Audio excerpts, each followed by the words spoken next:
if I get this onto like TED, if I get this under 20 minutes and get it onto TED, I don't want it to start this is very forced end kind of start. A very forced entertainment kind of start thing.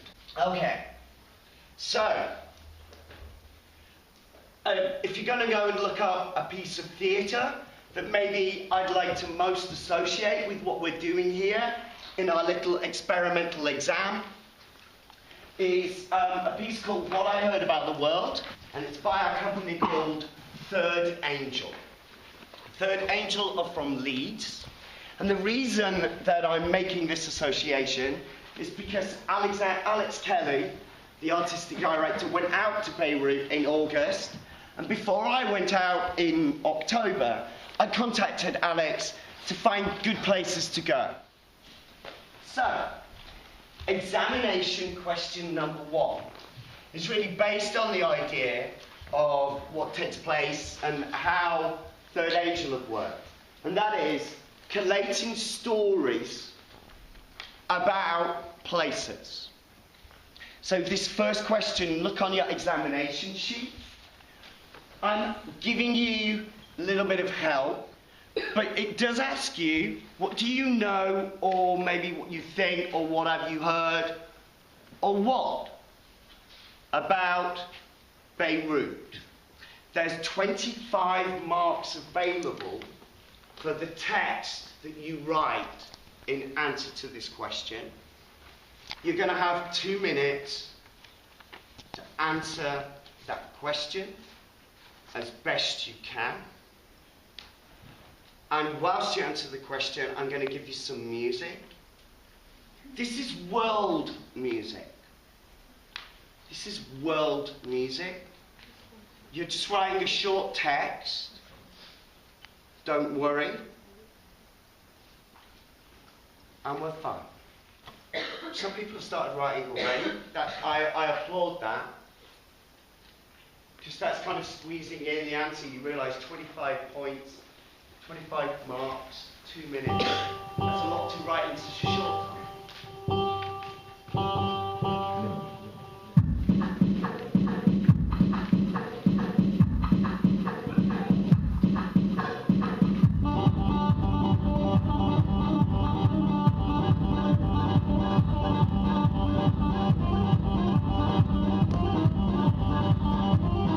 That was a quick fade out. Okay, please stop.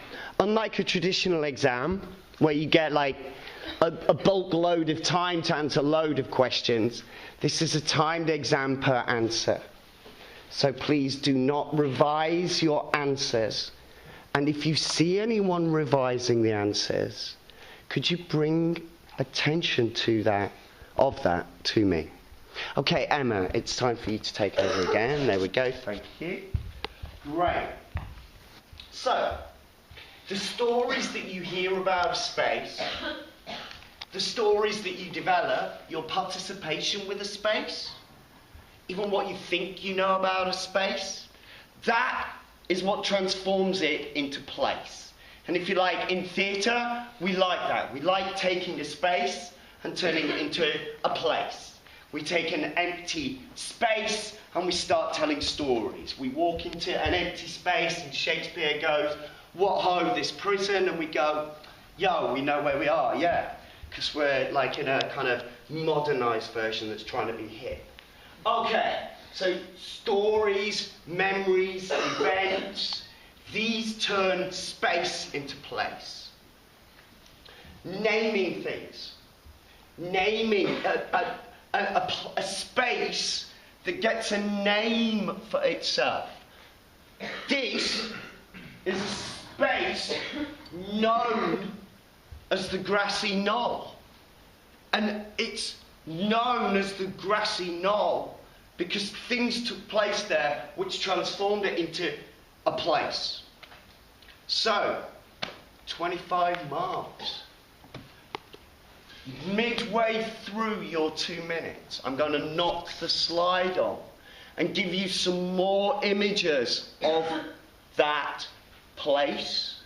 But for now, this is all you've got to work with.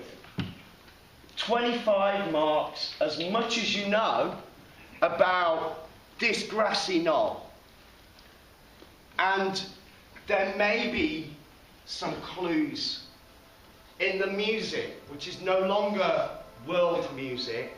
This is now drum and bass. Do you see anything which might indicate to you where the shots came from? The smoke came from behind the hedge on the north side of the plaza. As the presidential limousine was rounding the curve on Elm Street, there was a loud explosion, and there was a puff of smoke that came underneath the trees.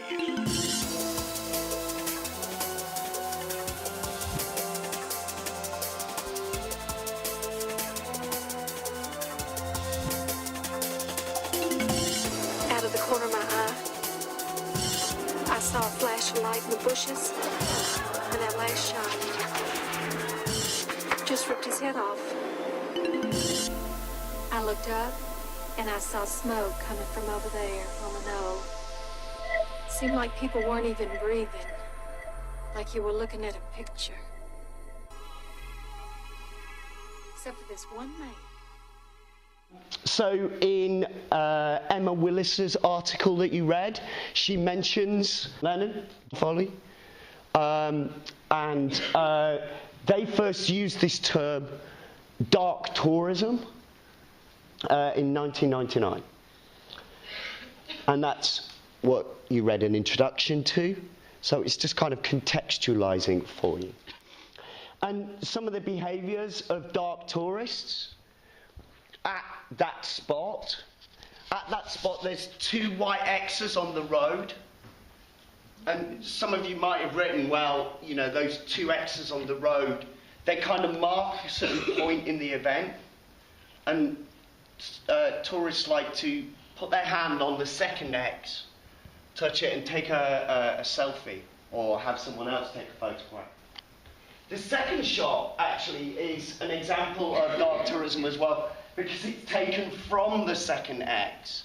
The second X is basically the scene of an assassination. You probably got that from the music. But basically that's the view. So that would have been a kind of a last look of the person assassinated. So we're really engaging in some kind of dark tourism. So this was the travel advice from our government about going to Beirut.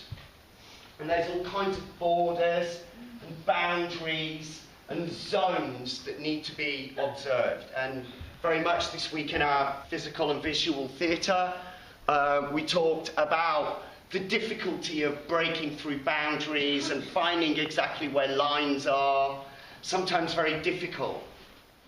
And if you like, there's 3 zones. And even within Beirut, there's a red zone right around the airport, because Beirut is partly governed by Hezbollah. It's not on the exam, don't worry. Anybody know who Hezbollah are?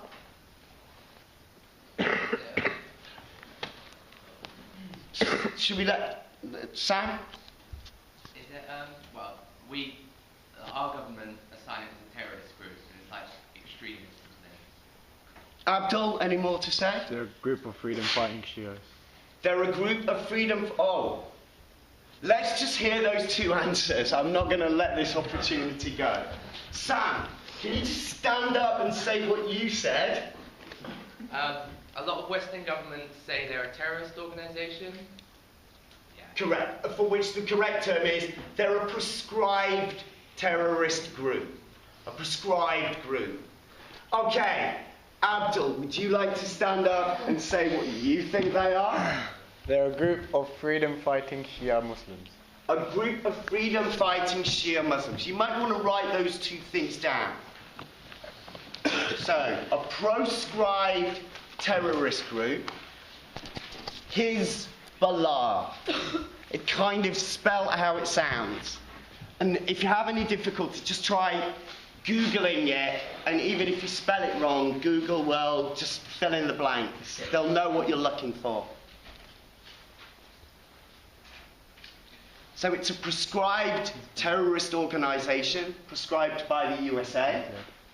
and it's also from what Abdul has heard about Hezbollah is they're a freedom-fighting Shia group. Okay. Anyway, they govern that part of Beirut, and our government say that it's not really a good place for me to go. This red zone is because here, like less than 55 miles from Beirut is Damascus, and that's the capital of Syria. So, I'm just going to say a couple of things. One is that that map is nothing like it really is at all. Like, around, like getting from the airport and driving through there, you know, you get a taxi. You're not allowed to get out of the taxi, but it's fine. You feel absolutely safe. These lines don't really exist. They don't, you can't see them in the country. So, you know, the idea that the map only gives a general indication. The next thing is that the special relationship between terrorism and tourists, right? Let's get this down. These two groups of people really love each other. They just have difficulty expressing it. Tourists go to where terrorists have been. And for the terrorists, like, there's nothing represent a higher stake than a tourist. Like, you are so valuable to them. Okay? So, actually, we shouldn't see terrorists and tourists as, like, against each other, but as kind of cooperative in so many ways. Sure, things get messy. People get in the way. But it's not a problem. We love this kind of relationship. It drives us. And what you were writing about doctorism and what the text that you've got in your groups, all of that kind of helps us prove this. And in fact, there's a researcher who developed this idea of the tourist. Because, like, let's face it, for tourists, there's no greater terrorist than another tourist. Like, they're always in the way, they're always down to breakfast early, getting the best bits. They're always on the beach early. Other tourists spoil the experience. They come along and ruin it. They come along and make it inauthentic. This gift shop wasn't here until there were loads of tourists. And you remember when it wasn't like that. You remember when there weren't loads of tourists. Because they're like terrorists. So, I want to say, like, it was just really easy for me to enter Beirut as a tourist, and it's easier for me to enter as a tourist than as an academic, because there was all kinds of paperwork that I needed as an academic, and I had most of it, but there were kinds of things that I wasn't really that comfortable handing over to authorities. Things like 3 months bank records. Like, that's quite a lot of information and quite a lot of access. And I wasn't happy handing that over to authority. But when I was looking on the internet about advice about travelling to Beirut, I was strongly advised that the one road from Beirut to Damascus, like basically all you have is like a patrol guard, a borderland there, and if you've got the right paperwork, you're on a one-way road to jihad. So, and there's no like visa or anything. So you can just like get a taxi from the airport and that's it, you're in Syria. Good times. Okay. So when I talk about like I went to Beirut, like my iPhone and photographs show me exactly where I went in Beirut. And as you see, I was nowhere near the airport, which is down here. I was like by the Mediterranean, I was up by the beach, I was having it by the seaside. Along the old jolly prom. And then this little bit is a downtown area. I'm going to show you some slides of that as well. So here's a couple of projects that we got involved in whilst I was in Beirut. Whilst I was in Beirut, it was that Friday you were working on Young Girl. And then on the Friday afternoon, I was actually working on a Young Girl project as well. This is Serena. Serena is in a 6 year of studying architecture. She doesn't do performance, she doesn't do theatre, but she does, in her spare time, she does improvisation classes. She does workshops and she really enjoys that. So we were at the same, if you like, workshop together, exchanging ideas architecture and theatre, how buildings perform, and for me, she was really interested in this idea of cycling around Beirut, or that area of Beirut that I showed you, cycling around with what's called the naked wagon. The naked wagon was made by the artist in residence for the project, also a young female called Dima Massoud, and you're going to see pictures of Dima later. And the naked wagon was made by Dima from objects that she found around the city. And it kind of fulfills a number of functions. Here it's acting as a kind of travel board, like a sandwich board, like an A board that we see on the streets. And it says, what does performing in a public space mean to you? I think you should write that question down in your own notes. What does performing in a public space mean to you? Is it just something that you do on a night out? When you go out and you forget all your social inhibitions and you're dressed up as if you're doing golf, or you're dressed up as priests and pimps and prostitutes. Is that what you're doing? Is that performing in public space? Is that what it means to you? Or is it something else? Because actually, even from these few pictures, we can see that Serena, as the young girl, is kind of going to war here. It's quite provocative, what she's doing. She is in the secular part of the city, but nonetheless, there's a wedding going on here that she's about to cycle into. So she joins a wedding party, first of all. And then what we can see is she's definitely turning heads, if you catch my drift. And not only that, she's interrupting construction work. Yeah? Like, as she was cycling up the road, people were hearing that she was coming. What does this say about performing in public? Well, we were just out to show that it does take place. And here's another project by Nadia El-Sayed, who, again, is doing architectural design. But what she was looking at is the idea of the poster and how the poster performs. And so she created both of these posters. And what's brilliant about this poster is it's called Your Vote, and that's what that little bit of text is. That's all it says. Your vote. And quite clearly it's coming in with a feminist agenda. Nadia works in architecture. She quite often finds herself on a building site wearing a builder's helmet. So she represents herself. She quite often finds herself studying as an Islamic scholar. She quite often finds herself silenced as a woman and not being allowed a vote. Of course, in this version, the idea of the woman is scribbled out, as if she cannot even occupy these roles. And how does this scrubbing out of the woman's face then re-inflect on this text, your vote? And what happens when these two images are fly-posted next to each other by the same artist? The crucial thing about Nadia's project is it recognised the extent to which walls in Beirut speak. Like the walls are a kind of public. Conversations take place. So you're immediately drawn, you kind of, skirt around and then you find this. And you go Taylor Swift in Beirut. But it's next to this anarchist site. And if we look at this, the Union of Anarchists in Lebanon, and underneath it's got this kind of slur going, get born.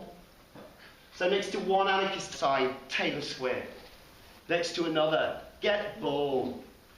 The anarchists are being put down, or the anarchists are being challenged on what they're doing. They're being challenged by a student movement group who actually kind of met with the anarchists and got them on board with some of their activity. because all the anarchists were doing was spraying stencils, declaring themselves, and maybe breaking things, or just generally just getting drunk a lot.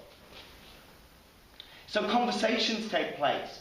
You get pointed to websites. This was a website in that area associated with an amazing piece of kind of wall art. I wouldn't call it street art because it was commissioned for a building.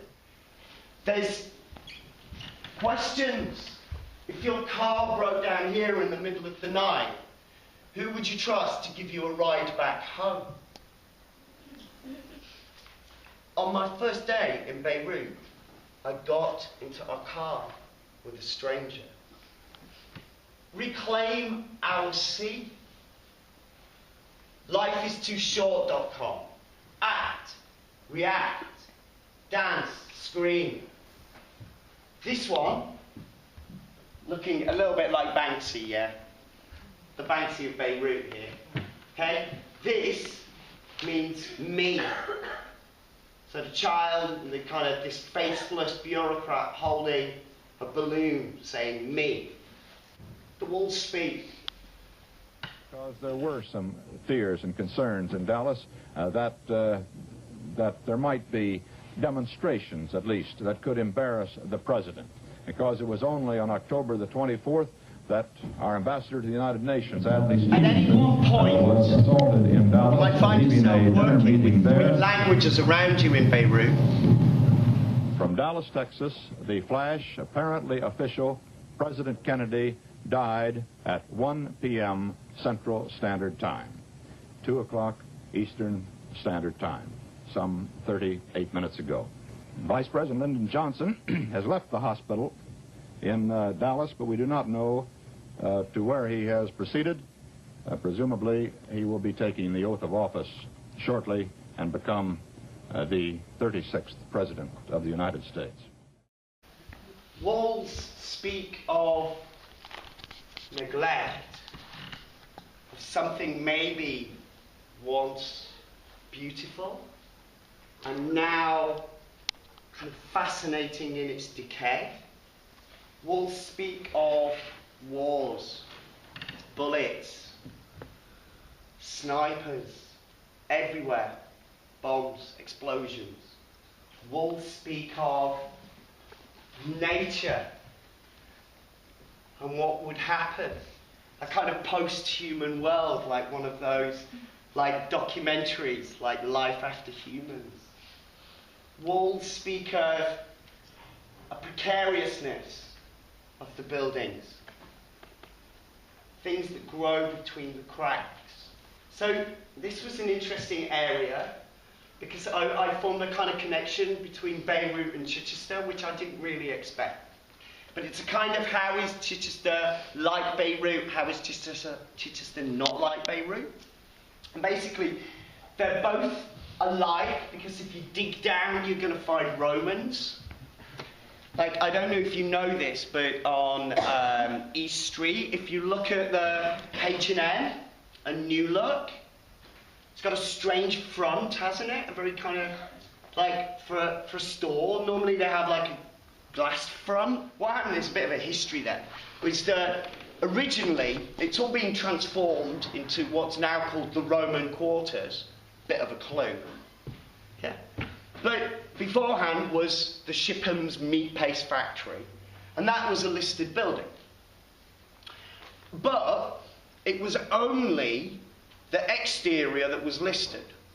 So what they had to do was kind of demolish the middle and keep the outside in place.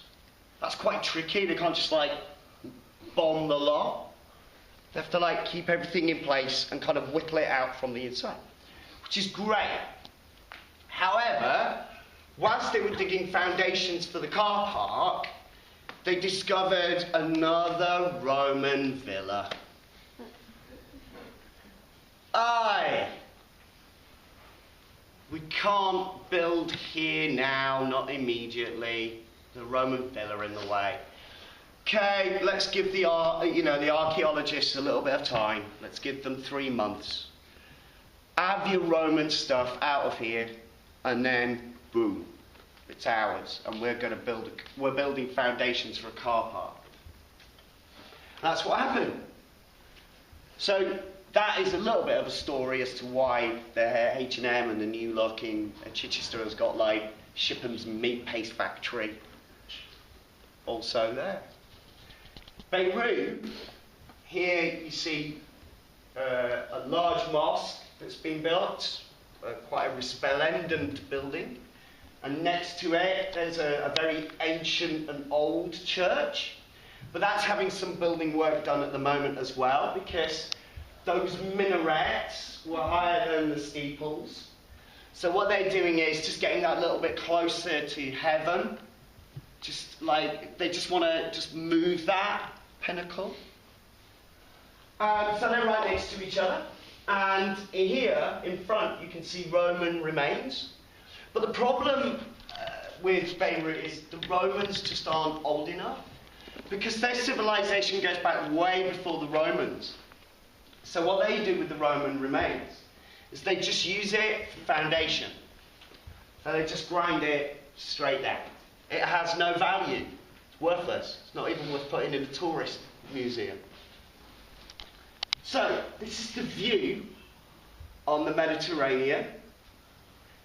This is the view from the University of America in Beirut. Nice, isn't it? Nice campus, isn't it? I'm stood in the trees whilst taking photographs. There's a security point about 20 metres, down there. You can't see me, basically. Anyway, so, not such a nice view on the sea. You've got a little glimpse there. This is the seafront in front of the yachting club.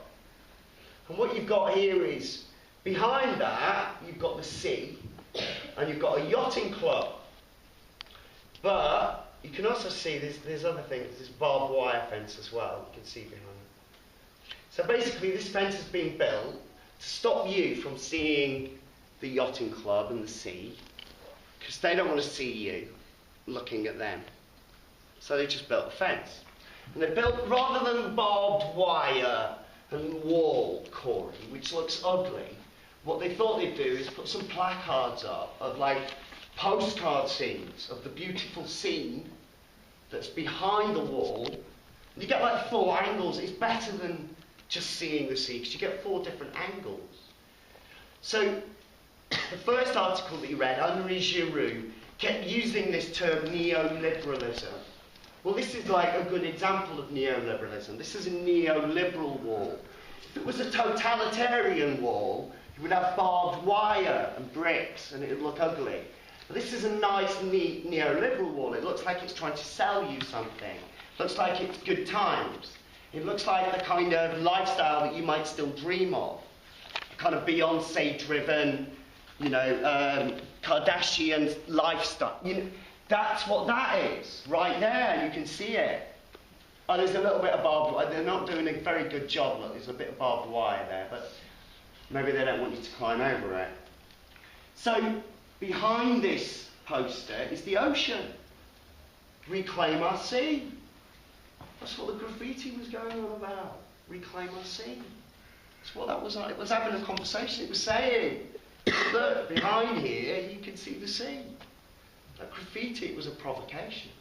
Okay, question number 3 in your examination. Here, in 3 languages again, look, Arabic, English, French.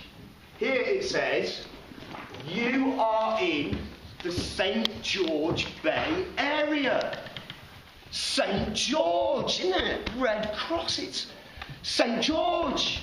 I was over there on the day a UKIP member got voted into Parliament. I was like, St. George, that UKIP member might have a really good... He'd be like, he tweeted me. It was strange. I had this strange exchange because I kept tweeting photographs of my hotel. I was staying in the Mayflower Hotel, and it had reindeer, it had like deer hunting trophies on the wall. I was like, it's like England. Opposite my hotel, there was the Princess Diana boutique. I was like, this is like England. England would be proud. to have a boutique called Lady Diana. The bar in the hotel was called the Duke of Wellington. It served ale. You can start your answers, by the way. Let's go with that. I'll take a moment. Why? Why is there a St. George Bay? I mean, listen to my incredulity. Why is there a St. George Bay in Beirut? Got 2 minutes.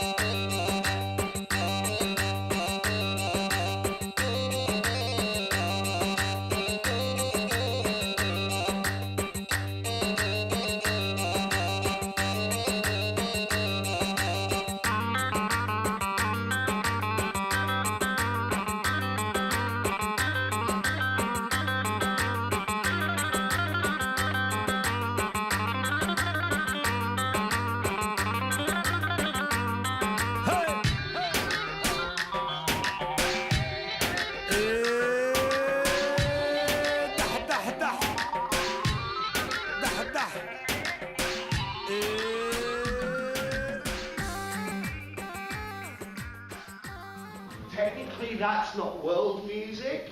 That's electronica. It's Björk. But Björk's from Iceland. And, like, that's obviously part of the same world.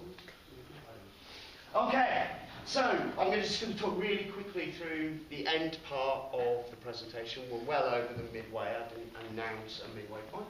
So, this is a theatre company called Carrot Juice, Without Frontiers, and Paul was born in Midhurst in West Sussex, and they met in Beirut and their partners, and they worked together, and they're really concerned about these fences. Look, we're a little bit further up. They've thought, we've had enough of the placards, we'll just like wade in there with a little bit of, you know, dull metal, or even these banners kind of block your view. But yeah, they just kind of wade in with a bit of construction work. So these two are concerned about this stretch of Beirut. It used to be famous for what are known as the Beirut souk, like the markets, the bazaars, but it's all been stripped away and you're not allowed to trade there. You're not allowed to just set up a stall, which you used to be able to do. There's no marketplace for people to come and go, partly because marketplaces became a very difficult place to secure for security reasons. So for security reasons, you're not allowed to really do anything along this stretch. A little bit of barbed wire there.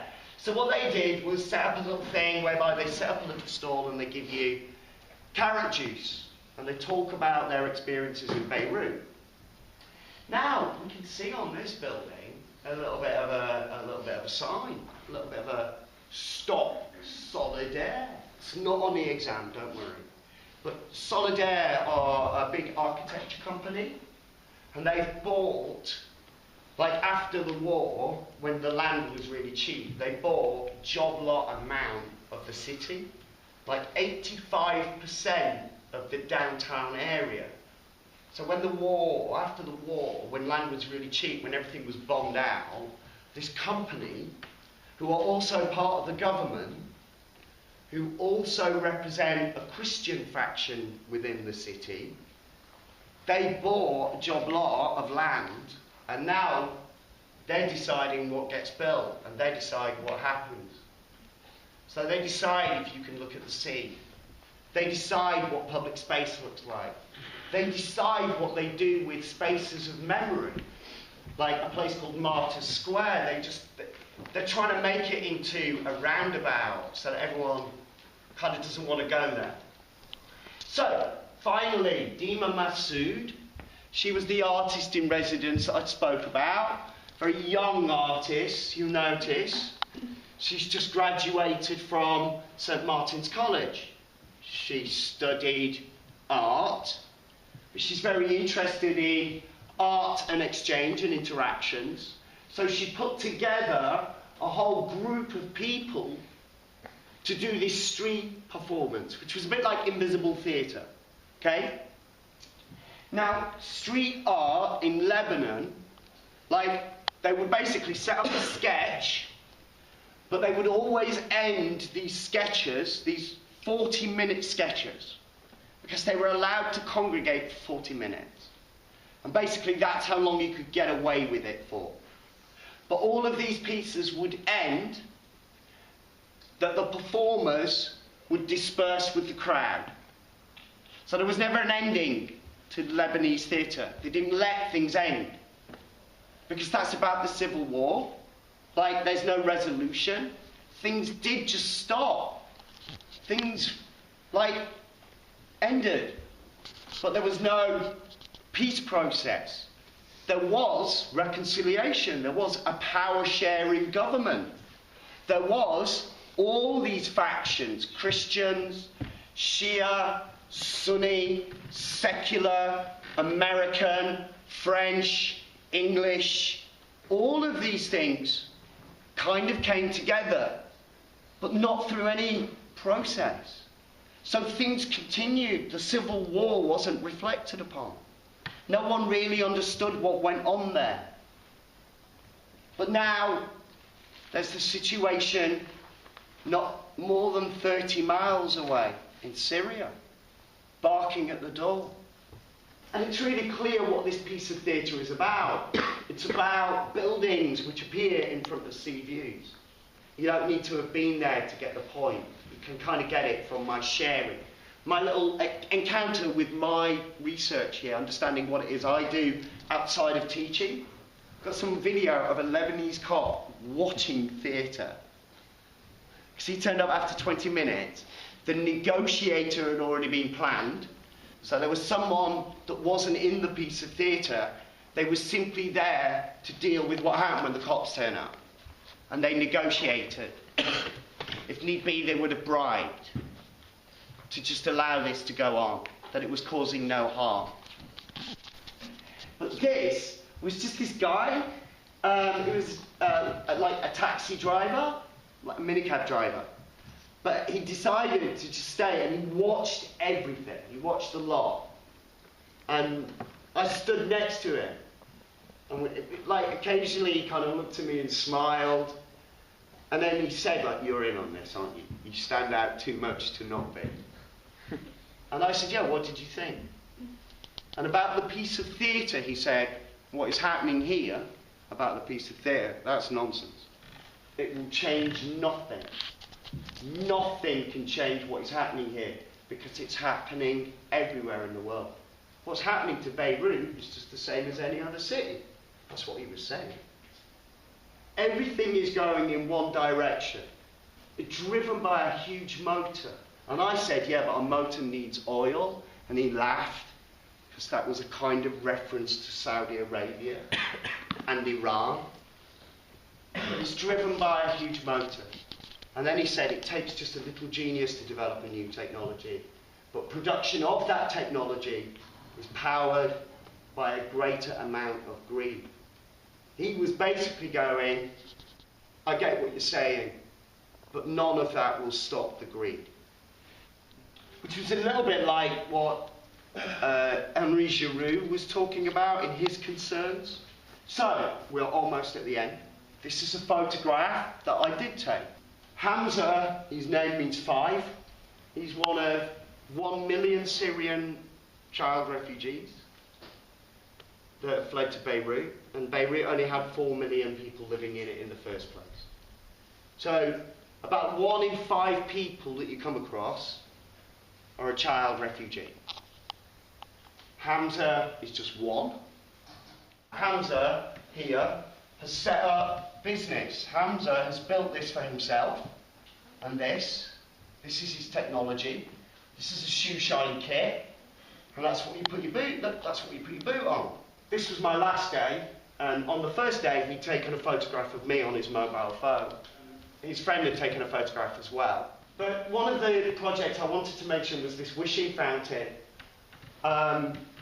which was set up by Rafat Mazouk. There's Hamza's 5. That's his shoe shine crew. I like that he's learned the art of photo bombing. Anyway, the wishing fountain, the principle was simple.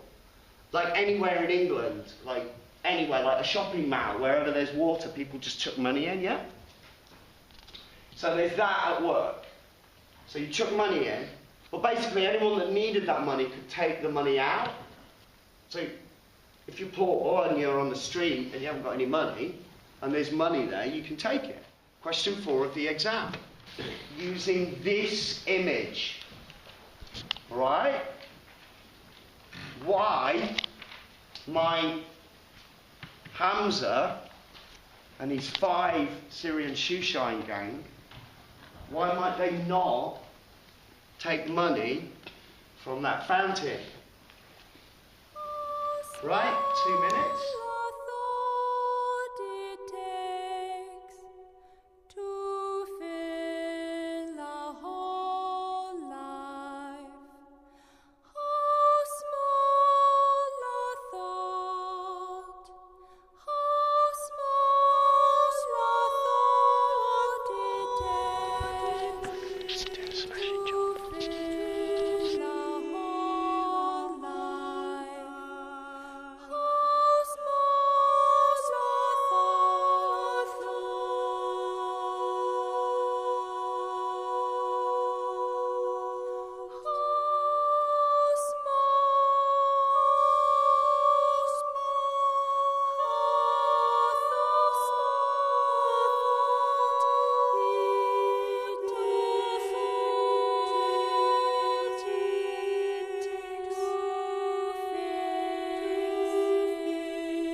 That was Proverb by Steve Wright.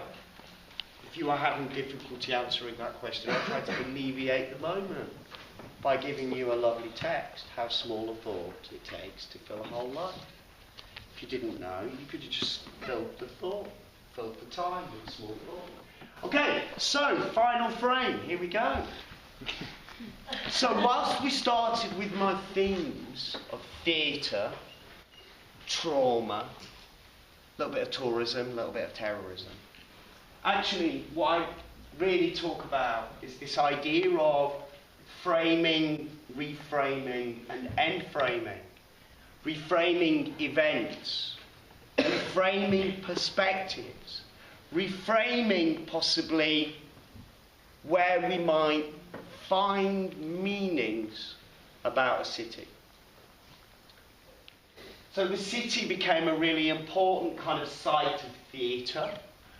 The theatre wasn't about like people getting up on stage pretending they're in a lounge talking about chlamydia.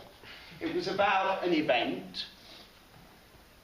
And the event itself became scripted in some way, a text, like some of the uncreative writing texts that you were reading about a couple of weeks ago.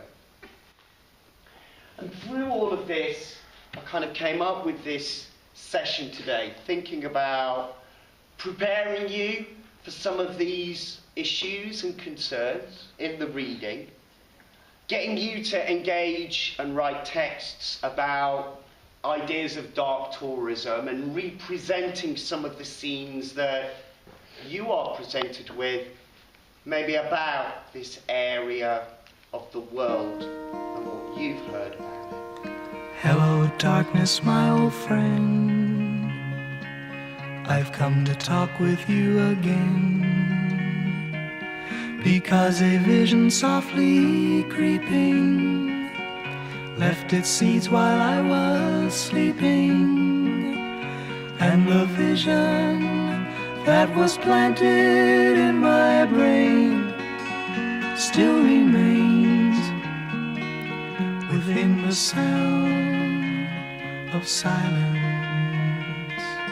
In restless dreams I walked along narrow streets of cobblestone, neath the halo of a street lamp. I turned my collar to the cold and damp. When my eyes were stabbed by the flash of a neon light that split the night and touched the sound of silence.